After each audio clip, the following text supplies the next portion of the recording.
The Greatest Innocence by João Paulo Salomão Lopes de Fuego. The book is large and heavy. Browsing through the various chapters, you try your best to understand the ceaseless overflow, the sprawl of names, dates, places, events historical. Most of it ends up as a twisted mass of facts inside your brain. Your educational survey is done. Did you catch any of that? No. Oh well, it's pop quiz time. Let's see what you've learned. This might take a few minutes. You ready? That's the spirit. Here we go. Question 1. Who was the first innocence? Oh yeah, this is what I was made for.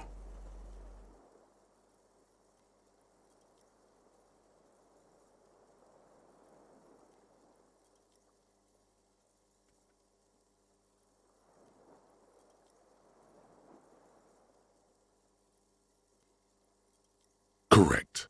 Nothing much is known about him. It's not even clear that he was a he, but Franco Negro presumed as such and called him Pius. He's depicted as a young man with molten gold pouring out of his mouth. All he spoke was gold. It's said he invented God and equality of men before God. He also introduced the gold standard as a way for measuring people's love for Aurum. As the first innocence, he declared that there should be more of those like him. It is presumed his disciples were the beginning of the Holy Party, the founding party. Question 2. Who was the strongest innocence?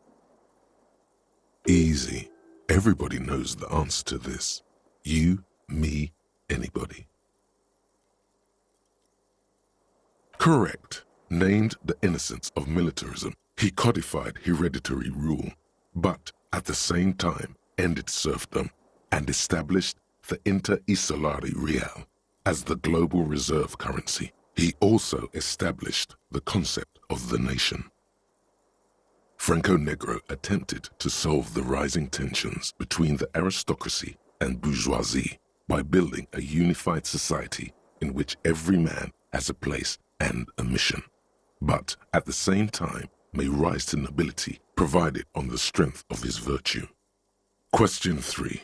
Who was the false innocence? Got it under control. No problem. Solid on this one. It's widespread historical information.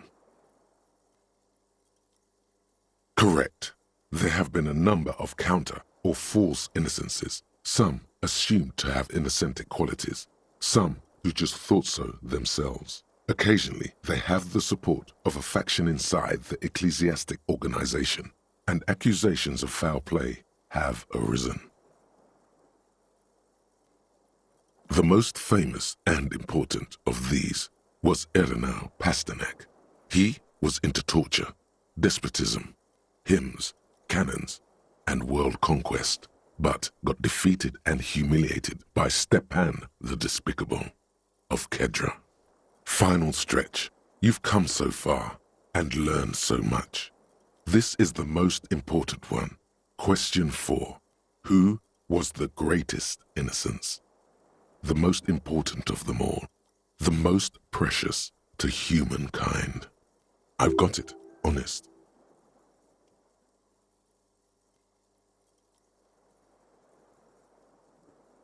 Correct. The Mesk might see Franco Negro as the father of nations, but as of this century, there's been a great shift in attitude. Dolores Day has become widely regarded as the greatest innocence, a most radical change to the whole fabric of the world.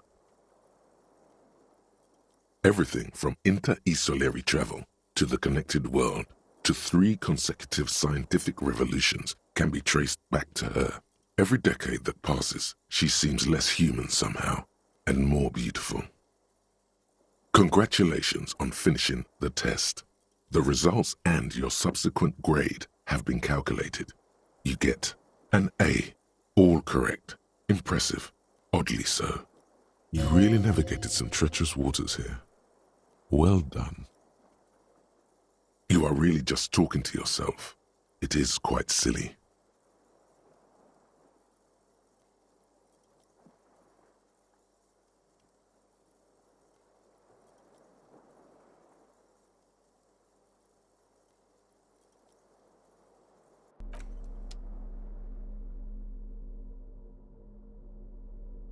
Medicinal purposes of the pearl.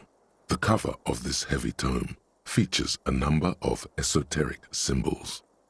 Flipping through the book, you find a number of sections on the general benefits of the pearl. A large pharmacopoeia makes up nearly half of the book. You come across the following explanation. While modern pharmacopoeia are continually updated by so-called experts based on the results of clinical trials, readers will find assembled here the timeless wisdom relied upon by generations of traditional Seolite medicine practitioners, Mesk mystics, and Ilmaran folk doctors. It's all quackery, in other words. Finally, something to calm the angry spirits that have been plaguing you. It seems to contain descriptions of the medicinal properties of various ingredients that may be gathered from the pearl, as well as instructions for producing a variety of herbal remedies. There are a number of Seolite tonics that promise to improve your short-term memory, but nothing that speaks to your condition. There's nothing in here that speaks to hangovers directly. However, while browsing through the various descriptions, you become convinced that you could assemble something from the ingredients listed here. Want to give it a shot? First, you need to choose a base ingredient.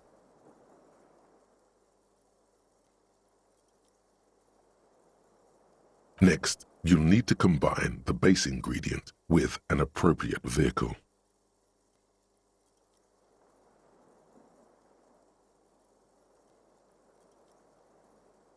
Lastly, is there anything else you'd like to add?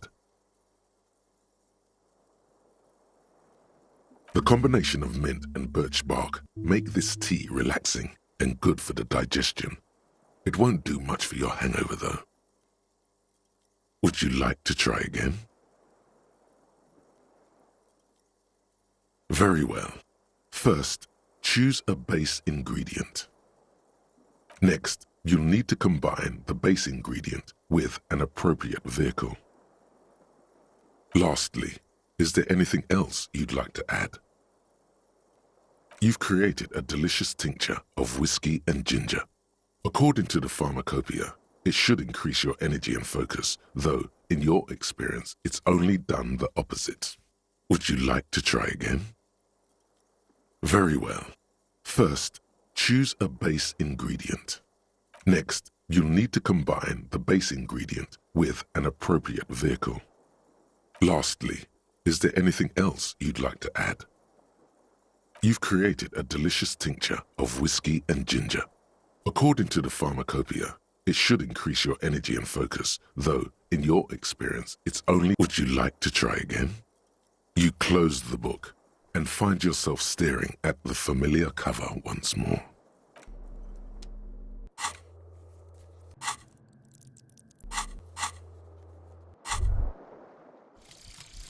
The 15th Indo tribe.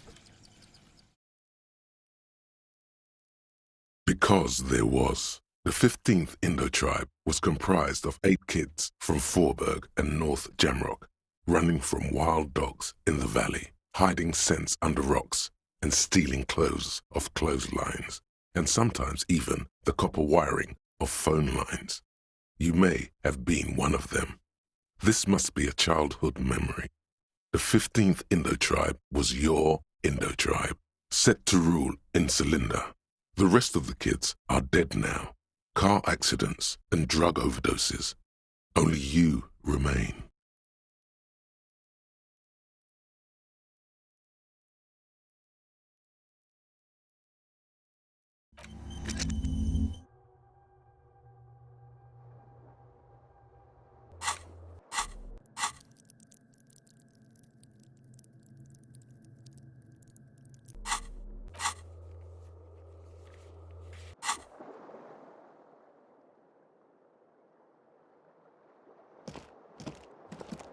bed is cold and not particularly inviting, but it's yours.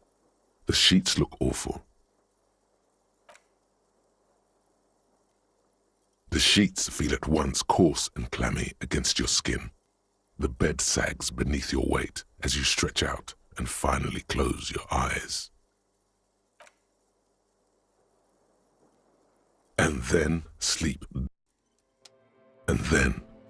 doesn't come. Maybe it's the bed's fault. Its synthetic filling has separated into hard lumps. The pillowcase smells oddly. It barely covers your toes, stretching over your soft belly. This is your body here, intimate and warm, breathing. Under your thrumming eyelids, you see a dizzying array of colors.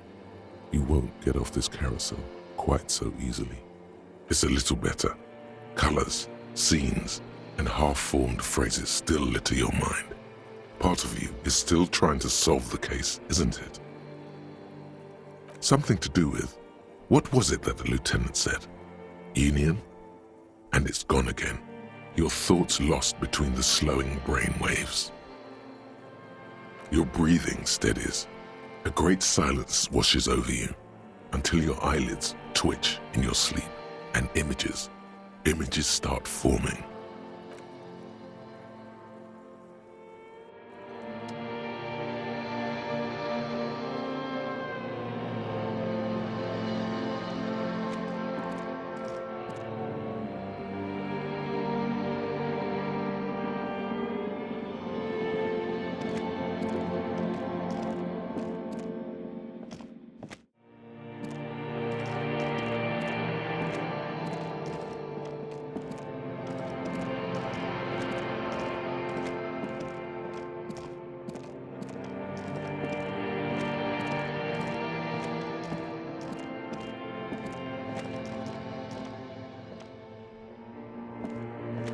Do you remember the scent of your childhood?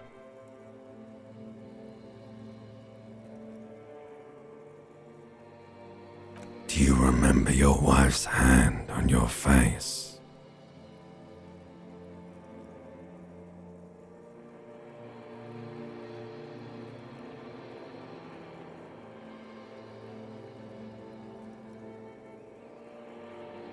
Do you remember the warmth of her thighs, between her legs and in her mouth? That's right, funky baby. And you just stood there, one hand on the bottle and the other on your dick, watching her go. Let it all be dragged away from you. Tell me, where are your friends? Human beings have friends, Harry boy. Where the hell are yours? No, it's gone. 3 times gone and never coming back. You failed. You failed me. You failed Elysium. Everything. The pale and the useless. On the surface. The outer magnetosphere. Burning, furious truth. 8,000 years of written history. You really dropped the ball, Harry. 4.6 billion people. And you failed every single one of them. You really fucked up. No, Harry. You were just talking to yourself. That's all you ever do. Even in your dreams. And the act is wearing thin. The spots of the disco ball fade around you. You'll be back in those cold snakeskins in no time, sweating up the bed. Stinky boy. You're not coming back from shit, thrashing around in that high conductivity state of yours, bumping into things and acting like a clown. Who are you kidding? You're trying to what? I can't hear you. This is just a word dream now. Jumbled up garbage. The pictures are gone. The bed rises to meet you. A thin, sleep-like state. More glass than velvet, grinding in your head. So something is wrong. Sleep shouldn't be this bad, this dry, this unnourishing. There's something wrong with your thoughts. Some kind of new type of hangover. Oh yes, party boy, and it's worse than the one before. Just think of the shit you saw. Here it comes too, so soon already. A silent alarm goes off in your head like clockwork, barely let you sleep at all. Time to get those clothes on, Harry.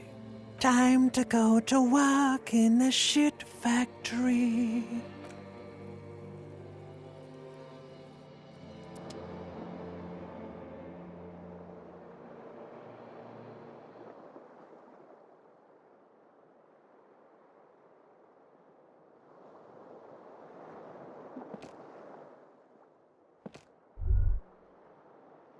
Good going, buddy.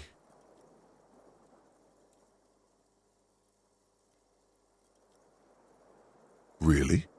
Because you feel even worse this morning than you did last night. You mean, why are you so tired? Too tired and down to even think? It is worrying, isn't it? You can't be a detective like this. Detectives need to be able to think.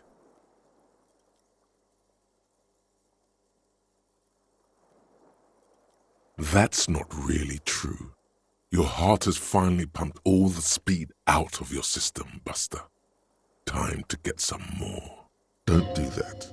Stay strong. The hangover will wear off. You don't need to keep doing this to yourself.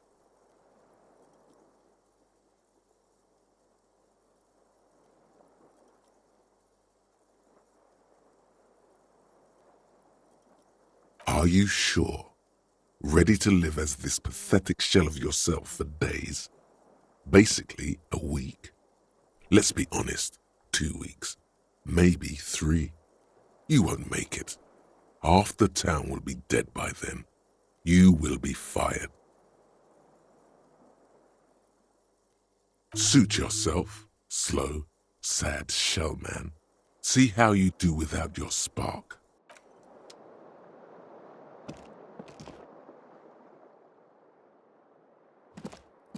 This fan has 2 chain pull switches. One ends in a tiny fan, the other in a light bulb. A truly horrific necktie has somehow attached itself to one of the blades. Or has it been consigned there as punishment? You feel as though this creature is your friend and wants to reattach itself to your neck so that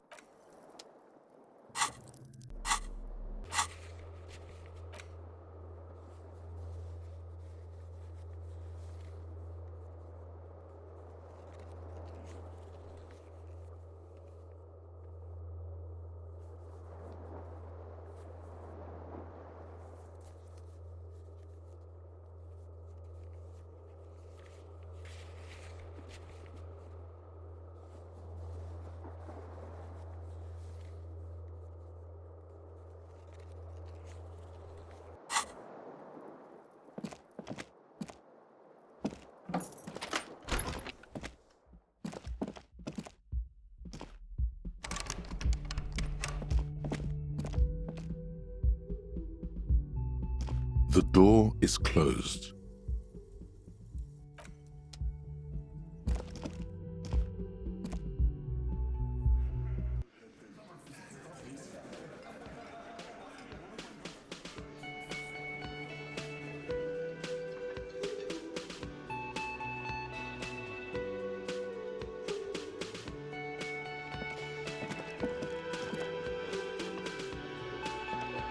Morning.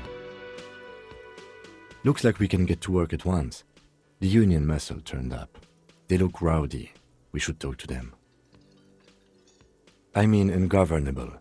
Martinez isn't exactly enthusiastic about the RCM being here. They prefer to be policed by the Union. These men here, men who drink beer for breakfast, there's talk of an armed wing of the Union called the Hardy Boys, who are responsible for state policing. I think it's them. I completely forgot. Sorry, I had a rough night's sleep. It's them by the looks of it. Loud and nasty, just like the manager said. One loose thread less to worry about, and one big problem to replace it.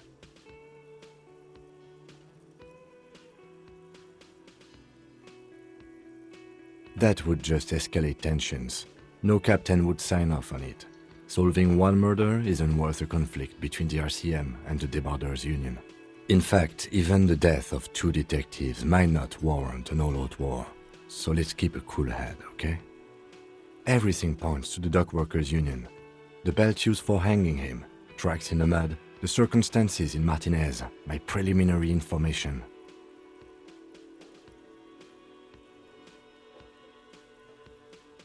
Which may, of course, all be wrong. But we still need to talk to them, and it won't be easy. One more thing before we do. We don't have to talk to them immediately. We can walk right past them, continue with our business. Yeah, streetwise. Zoom right past. Do it on your own terms. But aren't you curious to know what they have to say about the murder? They're in no hurry to leave.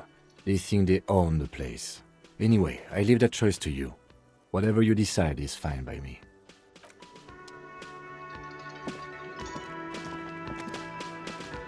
Just a moment. And there's no public phones nearby? The closest phone booth is down the coast. Sorry for the inconvenience, ma'am. It's fine, I understand. Thank you anyway. I'm glad to see you again, dear. The lady is distressed. Perhaps something more upbeat might cheer her up.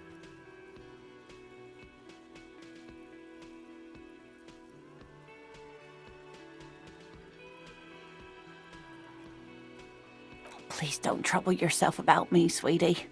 I was just hoping to make a call, but the Whirling's phone line isn't working. The Union office probably has a phone, but I can't really get there. Or to the phone booth down the coast. And Gary's phone is dead too.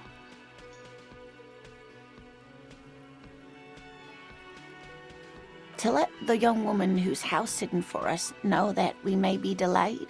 Morel, my husband, and our friend Gary were supposed to get back by Monday night, but they're still missing, and I haven't heard from them. I was also hoping she'd heard from Morel. A little missing persons puzzle might just be the thing to take your mind off the hangover.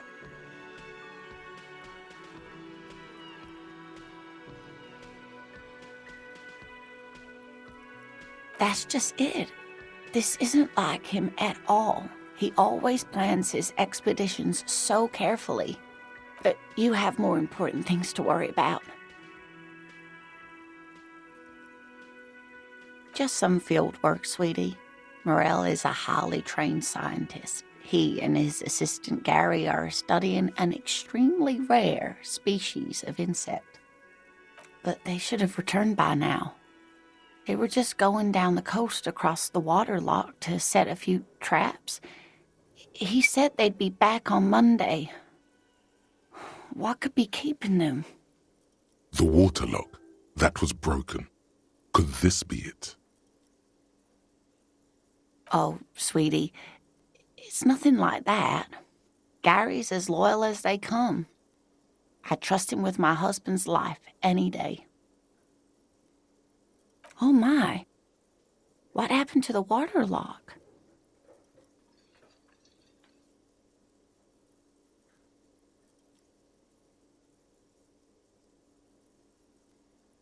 Oh, sweetie, if it weren't for you, I'd be looking forward to another sleepless night. Thank you from the bottom of my heart. Thank you both. You're welcome, ma'am. I hate to ask, but if your investigation takes you to the other side of the coast, please do keep an eye out for my husband. This will surely lead to a cryptozoological mystery with that extremely rare insect.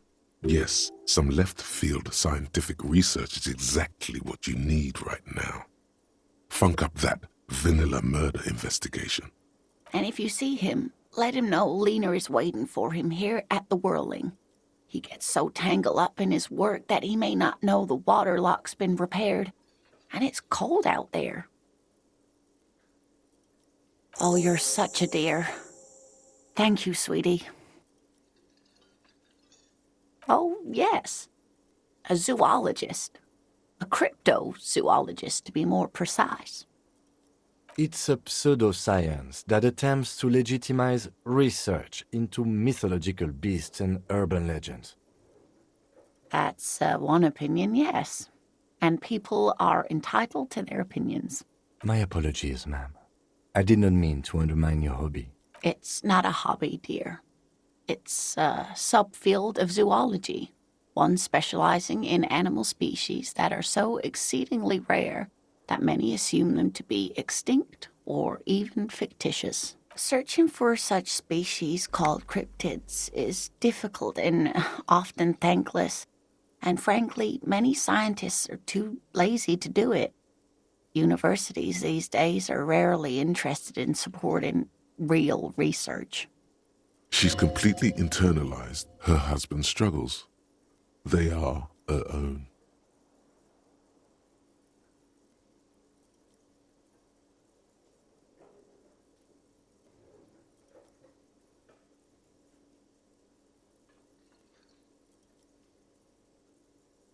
Oh dear, I'm not sure where to begin. Well, his expression is slightly grumpy, but his eyes are always bright and curious, like a small boy's. And his palms are quite coarse from all the field work, but he's quite gentle. You can't go around Revachol feeling grown men's hands. If you want to find her husband, you'll need more concrete information. It's always a challenge to describe the person you know best in the world. Oh, well, he's a bit shorter than you, but with a larger frame, and he has longish white hair, usually a bit uncombed. You might say wild, even. The lieutenant pulls out his notebook and begins jotting down the woman's description. One other thing, he'll likely have all kinds of field gear on him, even if he's not out in the reeds, just in case. We'll be celebrating our 16th anniversary this autumn. Not the most numerically satisfying anniversary, but I like the less obvious milestones even more somehow. By a dating agency, I'm ashamed to say. I was looking to get back into the scene after recovering from my accident, and he'd just divorced. We hit it off, and, well, here we are. She's skipping over some important parts. Perhaps you'll find out more later. I hope I've been useful. Oh, sweetie, it's fascinating, but I shouldn't bore you with entomological minutiae. The lieutenant gives you a sideways glance. Well, it's a phasmid, technically, but... Ah yes, Phasmatodia, a diverse group of insects whose bodies resemble twigs, leaves, that sort of thing. Ghost insects, colloquially. Oh yeah, here comes the interesting. Where other phasmids imitate sticks or leaves, this one's a living reed. It disguises itself among the reeds here on the Insulindian coast. Hence its name, the Insulindian phasmid. Perhaps you'll end up co-discovering the phasmid with us, officers. I knew it. We're gonna be chasing made-up insects with cryptozoologists. It's not made up, officer. I can assure you. It's simply elusive, so much so that most establishment zoologists doubt it exists at all. Well, some teenagers making out in the reeds saw one. They didn't know what it was, of course, but there was a brief article in a local newspaper about their encounter with a ghost insect that looks like the reeds. Gary sent us the clipping. Of course, most phasmid sightings turn out to be false alarms, but their description matched the Insular Indian phasmid perfectly, and they didn't even know what they were looking at. Not at all. Why else would it hide itself so carefully? Yes, it can blend in almost perfectly among the reeds. It's how it stayed hidden all these years, centuries even.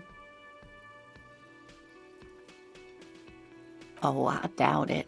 No one gets into cryptozoology for the money, sweetie. Oh dear. I'm afraid I'm not explaining this very well. It is very special. Morel can explain it all much better. I wish you could hear him describe it. Then you'd understand, I'm sure. I hope you were able to pawn that old trinket. Oh, thank you, dear. I confess I am glad to see it again. Even the lieutenant seems happy with this turn of events. Now, what else, sweetie?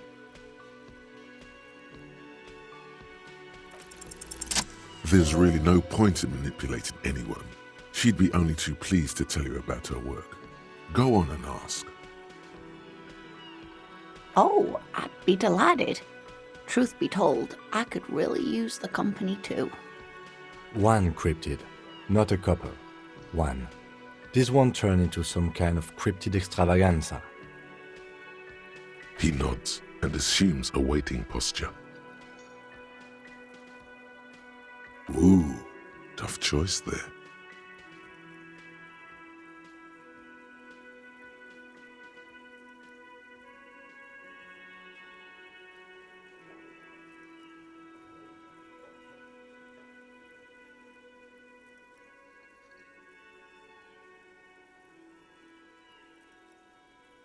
Yes, it's the kind green ape. Half war story, half undiscovered species in the genus Homo. Yes, it was reported by soldiers in South Safra during the war. The kind green ape would visit bunkers during the night, healing wounded soldiers with its saliva. Yes, it has amazing healing qualities. Some soldiers reported growing back limbs, regaining their sight. Indeed, there is. It's our closest relative among the cryptids. Same taxonomic family, different genus. Which is to say, the kind green ape is a species with which we share a common ancestor and that evolved parallel to our own, just like your partners.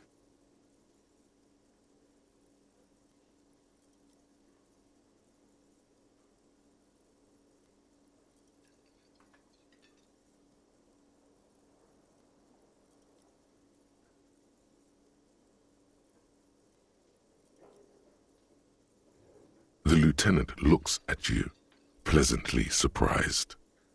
Oh, no, I didn't mean to imply that Saolites are inferior to us in many ways. You are superior. For example, your earwax doesn't have a foul odor like ours does. A tremendous evolutionary advantage, I'm sure. But perhaps we've had enough speculative biology for today?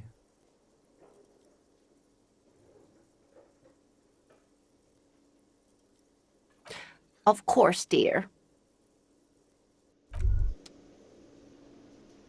Hey, so we've been monitoring you internally, and now we know your Copo type.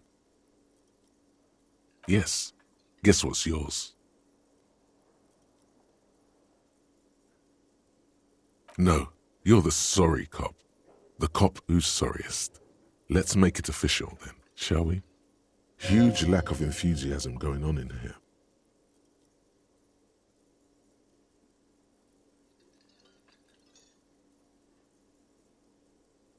Oh, you know, apocalypse, superstellar, the advanced interesting cop, liquid shadow cop. But you're too sorry to say those things. So, here we go? What? Jealous of the sorry cop? I think they'll be fine. Don't worry. They'll be super, super fine. It'll be totally okay. You can dual copotype from sorry to anything.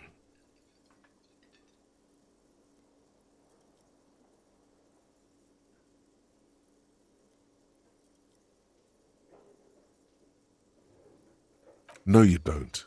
Come on. You'll be back to saying sorry in 2 minutes. Stop wasting time and begin the repentance. Of course you are. It's okay. See if you can get something out of this, like info. Or maybe every time you say you're sorry, you get $1 million. That won't happen.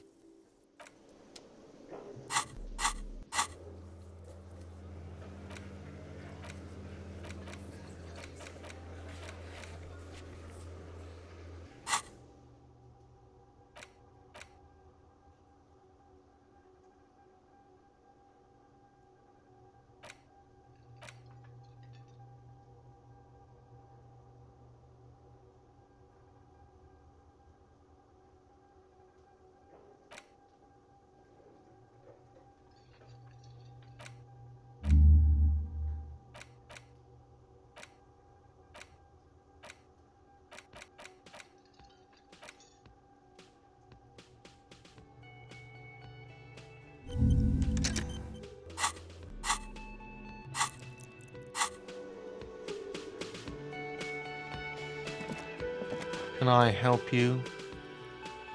Got the 20 real?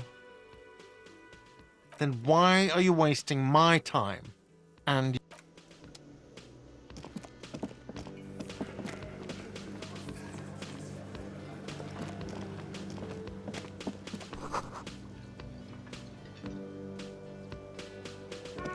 The man ponders his cooking utensils and gives you a little nod, acknowledging your presence. You see a heavy steel door.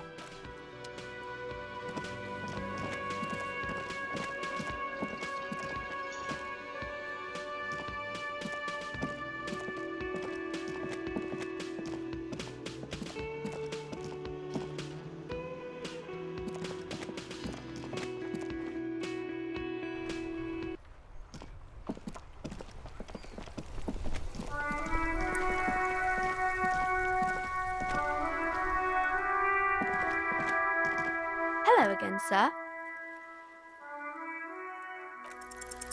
The girl keeps her hands folded, hidden.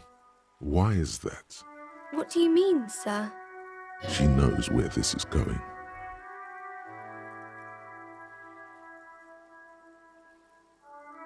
She looks around anxiously. Her hands remain folded in front of her. She doesn't want to show them.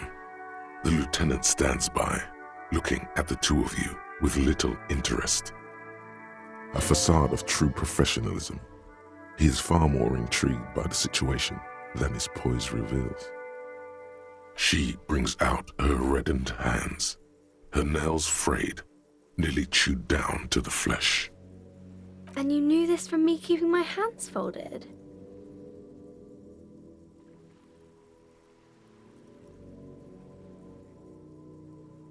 Well, that proves nothing. Anyone could do an easy deduction like that. She actually is impressed. This is more like a defensive reflex.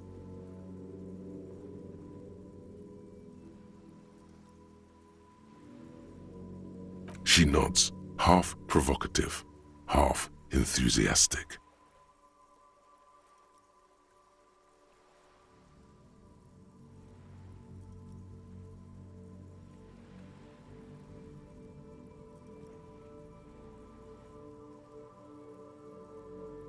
Maybe so, sir.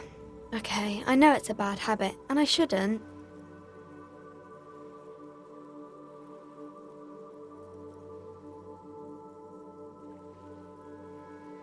It was okay, sir. There's more that can be achieved here. Ask her to do the same.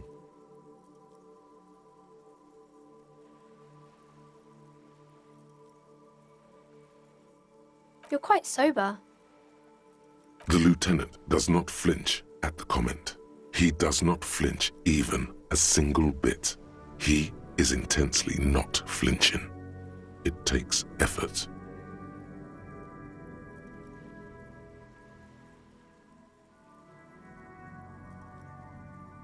Because you usually aren't.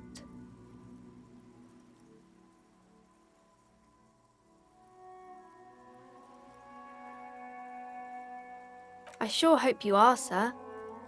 There she stands, swaying on her feet, assaulted by the early spring breeze. She smiles at you. The whole situation suddenly feels familiar, somehow. There's something you're missing.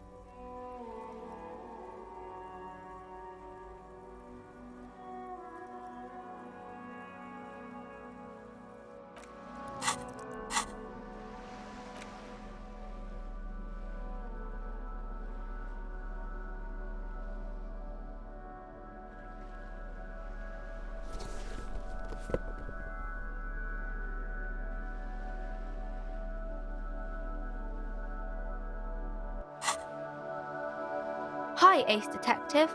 Are you here for more books? Because you know each other. She's been talking to you so openly because you've talked before.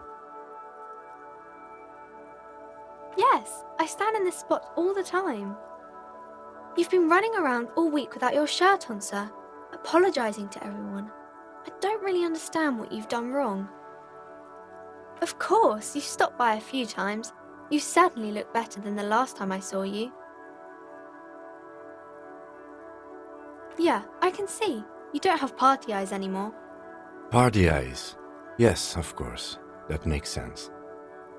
I'm not surprised children have seen you running around with party eyes on, he thinks. Not at all. You know, like a cat in the dark, all big and wide-eyed. It certainly looks odd on a man. The swiveling eyes of a loony drug addict. That is what she meant. You were probably gurning too. Fuck yeah.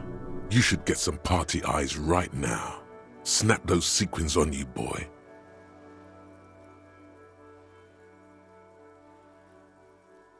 Oh, baby, that's not what you have to worry about.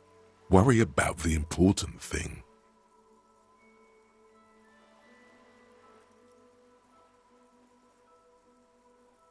I didn't know I had to do that.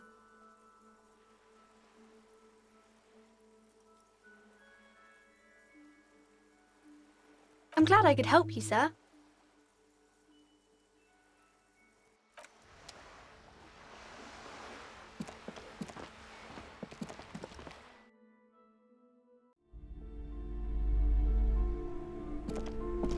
Hello again, esteemed officer, and welcome to Crime, Romance, and Biographies of Famous People.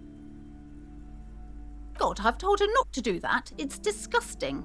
And I told you to mind your own business. Clearly, you have no idea how hard it is to raise a girl in this economy. This economy is a mysterious force, like cosmic weather, mysterious and harsh. She can, if she has enough willpower. This is what's called growing pains. Life isn't easy. Life doesn't give breaks. Come on, ma'am. It's obvious she can't do anything about it. You are placing an unnecessary burden on a young child.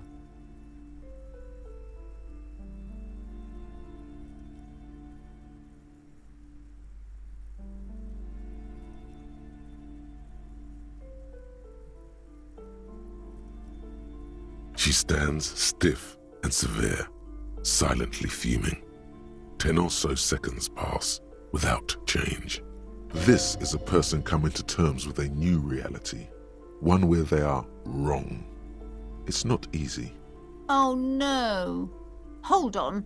I need to invite her inside and apologize. She must be freezing out there. There. I don't know what to say to you. My husband, he tries to teach me business lessons. I have what my mother called a dull mind. All this stress. It sounds like both the husband and the mother treat her the way she treats Annette.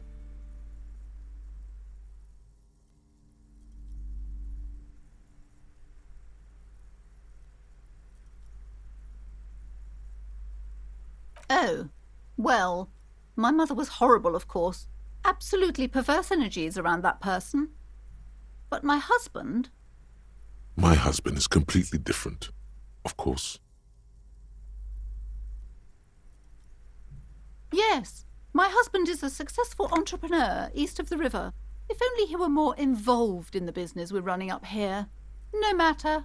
Soon we'll both be off for Grand Couronne. It's a proper place to live.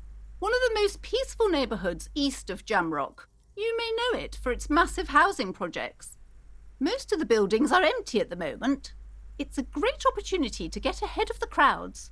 Better times ahead for sure. He made the initial investment. Since then, he's been what you might call a silent partner. Yes, I'm afraid so. A real treat she is. It would be nice if she had... No, we couldn't have afforded more children, really. Not in this economy. We're quite busy people, you know, my husband and I. Quite busy. Children are a lot of work. You don't look like a father, so I don't expect you to understand. I'm sorry. I'm sure you do understand. She's been too busy helping me here, so she studied at home this trimester. This is a temporary solution, of course. I assure you, I of all people understand the importance of education. She will be back in school the moment the store takes off. And hell freezes over? Never mind. It's not a good topic to get into. The woman looks aloof. Her features much softer. Occasionally she glances at her daughter's silhouette.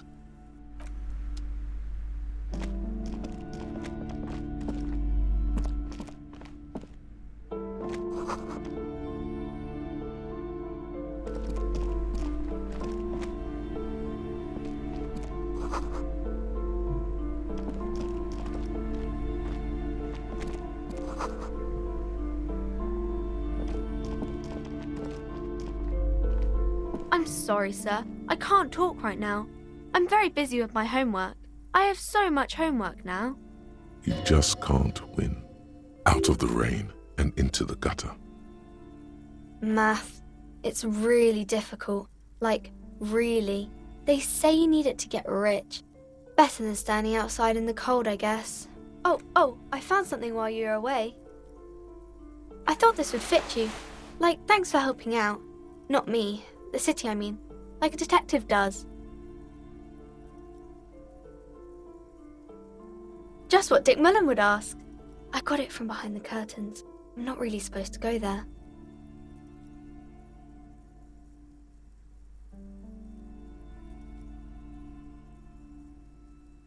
Yes, just like the one Dick Mullen wears all the time. You'll look way more serious with that.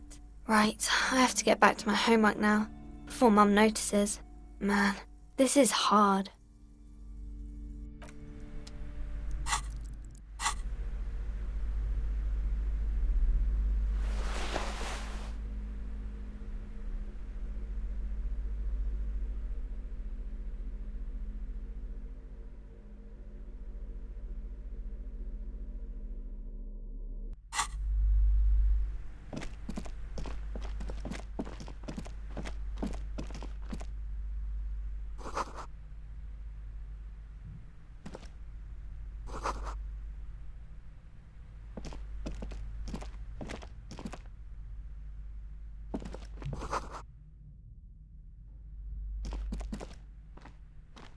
Several maps have been attached to a bulletin board hidden inside the alcove.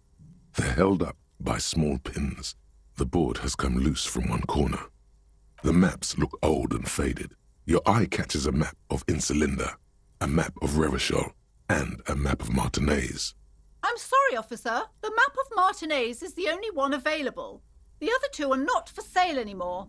And besides, you could scarcely afford them. They're quite valuable, though they might not look it. The map of Martinez is 90 cents, though. That old thing? It's an out-of-date map of a tourist location that never was nor came to be, from when some design studio people tried to spruce the place up 4 or 5 years ago. They also renovated the horse statue, set up those coin-operated viewers, and designed the new street lamps.